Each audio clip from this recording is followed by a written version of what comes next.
Okay, now that we've had a look at some gameplay, see how things are coming along, I'm going to talk a little bit about a collaborator on this project. That is Tony Longworth. He's out of the UK. He's done sound design and music for a whole slew of different things. He's actually sound designer for 2Do games, retro enthusiast. He's done sound music composition for tons of different indie movies. Notable one coming up is Heart of Neon. That's the Lamasoft, Jeff Minter and Giles documentary. And yeah, go check his stuff out on YouTube, Bandcamp, Spotify, wherever else you can find it. He's been helping me out on this project, so we're going to continue to work together. It's been awesome so far. We're going to collaborate on a whole bunch of different things. So he might do a record and music videos to kind of go along with the game. So that's a really cool thing if that can happen. And I wanted to have sound design sort of be front and center with this project. So we'll do a lot of things like the music changes as different events happen in the game, do a lot of different dynamic sound, spatial audio, that type of thing. Just really explore what can be done with Unity and with having a professional sound designer on board for this project. Okay, so what's been built up in the game so far? Making games is a lot of work. Takes time to do pretty much everything, unfortunately. This is going a lot quicker than Superstar Shooter 16 because I'm basically building it off some of the systems that were already created for Superstar Shooter 16. So just got an asset to build mazes. That was a super easy win.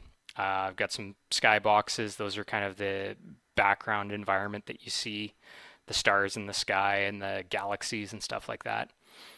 I've put in a few of Tony's free songs just to get a feel for how things could be with different soundscapes. Um, Systems for dialogue, so the player can read little bits of the story, are already in place.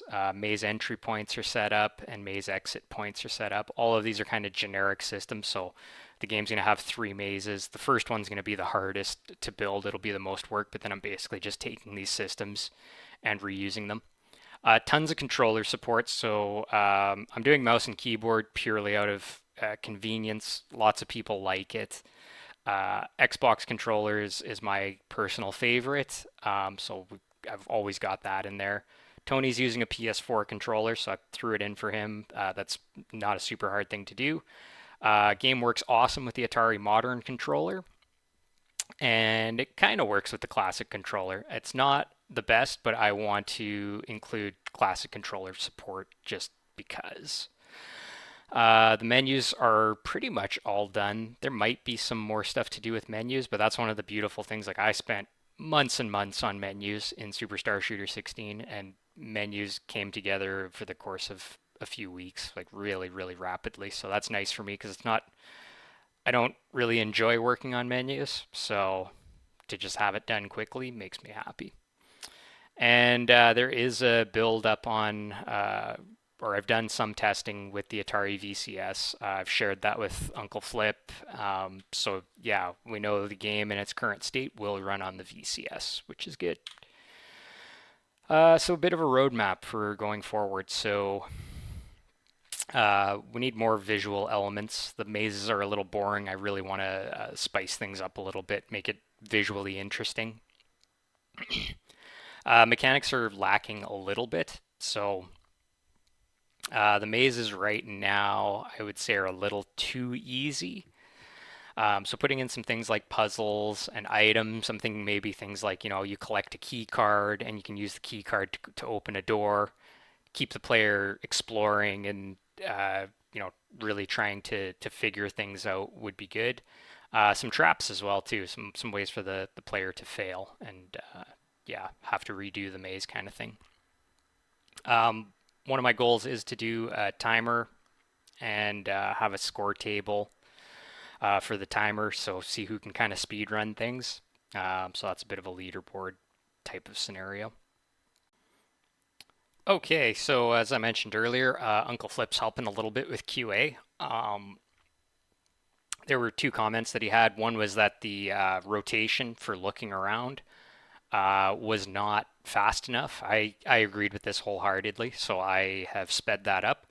And there was another issue with kind of the post processing effects in the game that were causing the level to kind of blur as you turned, and it didn't quite look right. So that took a bit of troubleshooting, but I figured it out. Still have two issues ongoing. One is a compile error, which I can work around, but it's annoying that it's there.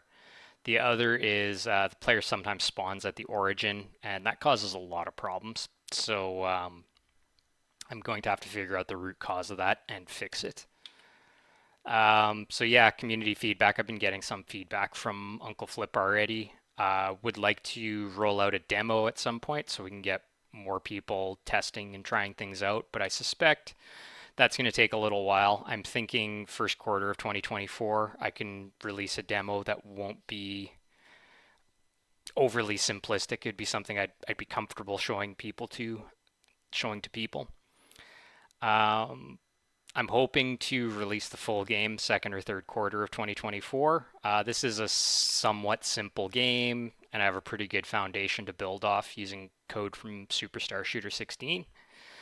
But it's also, the trick of kind of finding the fun might take a bit of work with this one. It's a little bit of a different thing. I'm not planning to have this be like a first person shooter, although maybe it could happen, but probably not. So it's going to be kind of more puzzle oriented type of thing, puzzle and story driven. So yeah, given how early on, none of these timelines are super firm. These aren't like really commitment type things, but this is the timeline that I definitely want to see happen. Okay, plans going forward. So I want to try and do a devlog once a month. Obviously, keep doing cool features and start putting in some really cool sound effects as things ramp up in the new year with Tony.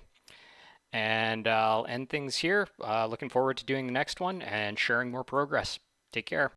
Okay, one last thing before I go here is just to talk really quickly about Superstar Shooter 16. So, for Superstar Shooter 16, I'm calling it done for now. Haven't really received any kind of feedback for the last little while. Kind of said, I'd support the game for about 2 months after release, so we're basically at that time frame. I've been in talks with Glenn from Glenn's Retro Show about doing a port to the iArcade. That's a bit of a back burner kind of thing, but I'm kind of treating it like if I get stuck with Super 3D Maze 16 or if I'm getting frustrated with something, I might switch over and do that for a weekend or two just as a break. But yeah, so that's kind of the one thing that's happening there. I do want to make a sequel to Superstar Shooter 16 in the future. I really enjoy working on that project. It's got a code base that I'm very familiar with, that I really enjoy working with. It's easy to get into kind of a flow state when I'm on that. And I have in the back of my mind and in my note taking app, I've kind of got the list of things that I want to do for Superstar Shooter 16 X2. That would be the sequel.